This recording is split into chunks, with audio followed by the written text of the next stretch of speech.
નમસ્કાર દર્શક મિત્રો, આશા ન્યૂઝ ગુજરાતીમાં આપનું સ્વાગત છે। સમાચાર મળી રહ્યા છે છોટાઉદેપુર જિલ્લાના બોડેલી તાલુકાથી।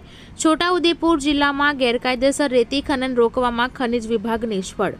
જી હા, છોટાઉદેપુર જિલ્લામાં આવેલા બારાવાડ તથા ગેડિયા ગામના લોકો દ્વારા આક્ષેપ મૂકવામાં આવ્યા છે કે ગ્રામ પંચાયતના બેડમાં અચાનક મશીન આવે છે અને ગાડી ભરીને જતું રહે છે। ગેડિયા તથા બારાવાડ વિસ્તારમાં બેડ ઉપર ખુલ્લેઆમ ગેરકાયદેસર રેતી ખનન થતું જોવા મળે છે। આ બાબતની જાણ ત્યાંના સ્થાનિકો દ્વારા જ ખનિજ વિભાગને પણ કરવામાં આવી છે, પરંતુ ખનિજ વિભાગ દ્વારા આ ગેરકાયદેસર રેતી ખનન રોકવા માટે કોઈપણ જાતની કાર્યવાહી કરવામાં આવતી નથી। ખનિજ વિભાગની ગાડી આસપાસની લીઝોમાં તપાસ અર્થે આવે છે, છતાં આટલા મોટા પાયે થતું ગેરકાયદેસર રેતી ખનન તેઓ કેમ જોતા નથી, એવા અનેક સવાલ ગામ લોકો કરી રહ્યા છે।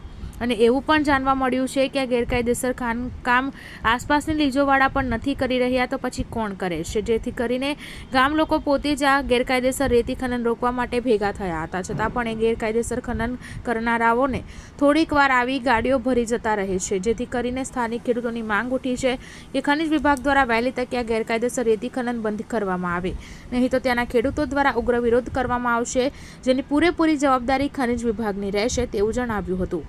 બ્યુરો રિપોર્ટ જહીર સૈયદ સાથે આશા ગુજરાતી ન્યૂઝ, છોટાઉદેપુર। ગામ ગઈડિયા અને બારાવાડ ની હદ ઉપર બહારથી ઇટાચીઓ આવે છે, શેઠિયા આવે છે અને ગાડીઓ ભરે છે, બિન પરવાનગી વગર ભરે છે। મામલતદારને બી જાણ કરી છે, અમે તલાટી સાહેબને બી જાણ કરી છે અને ખનિજ ખાતાવાળાને બી જાણ કરી છે, છતાં એ લોકો કોઈ કાર્યવાહી કરતા નથી અને અહીં આવી અને તપાસ પણ કરતા નથી અને આવે છે ત્યારે શેઠેથી જોઈ અને વહી જાય છે, કોઈ કાયદેસરની કાર્યવાહી કરતા નથી। ખનિજ ખાતાની ગાડી આવી હતી આ બાજુ? અહીં ફરજ છે, આવે જ છે, ફરજ છે, તો તપાસ કરી? એ લોકો તપાસ કરતા નથી, વહી જાય છે। શું નામ છે તમારું? ગણેશભાઈ ધાનકાભાઈ। શું માંગ છે તમારી? અમારે જે ગઈડિયા પંચાયતની અંદર મશીન મુકાવવું જોઈએ નહીં અને રેતી ભરાવી જોઈએ નહીં, એ હવે અમારી માંગ છે।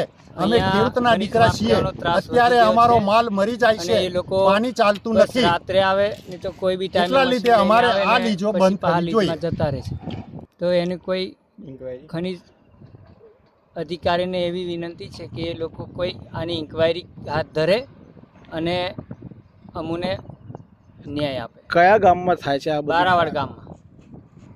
તમારું નામ શું? મારું નામ છે દિલીપભાઈ ગોરકી। આ પિતાજી અહીંયા ચાલતું હતું તો અમે ગામમાંથી આવ્યા ને ચેક કરવા, તો એ લોકોને અમે જવાબ કર્યો કે અહીંયા શું કરો, તો કે અહીંયા જઈ રેતી સારી હોય ને ત્યાં અમને સાહેબ કીધું છે, એટલે અમે લોકો તપાસ કરી રેતી સારી એમાં માયપા વગર કોઈ તપાસ કર્યા વગર ભરાય ખરી, એવું એમને કીધું। કોણ હતા એ ભાઈ? એ હિતાજીવાળા જે જાતે શેઠિયા હતા, હા, એ શેઠિયાઓને આપણે સવાલ એવો કર્યો ને કે અહીંયા કેમ ભરો, તો કે અમને સાહેબ એવું કીધું કે જ્યાં રેતી સારી હોય ને ત્યાં ભરો, પછી ત્યાં અમે માપી આપીએ, એવી વાત થઈ। શું નામ તમારું? સુભાષભાઈ। ગામ? ગામ ગેડિયા।